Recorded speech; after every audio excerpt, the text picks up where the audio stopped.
Gandang gabi. Bilis talaga ng panahon, isang taon na pala lumipas mula nang tinakbo kita sa GBL for emergency dialysis. Parang kailan lang, pareho pa tayong umiiyak, hindi natin matanggap ang iyong kalagayan.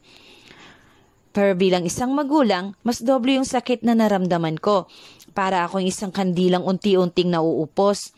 Isang linggo tayo sa JBL at sa tuwing dialysis mo na, hindi ko maiwasan umiyak na lang ng umiyak. At nung nangailangan ka ng dugo, lalo akong nangamba. Pero mabuti na lang, maraming taong nagmamahal at laging handang tumulong sa atin. Maraming nagdasal, nagdonor at nagbigay ng tulong pinansyal. Marami na tayong nilapitan para makahingi ng tulong medikal. Sa dami ng napagdaanan natin, puyat, pagod, gutom, natiis natin. Kahit saan pa yan, kahit gaano man kalayo, hindi ako mapapagod kailanman. Basta mahalaga, matustusan ko ang pagpapagamot mo at patuloy tayong lalaban para sa iyong ikagagaling.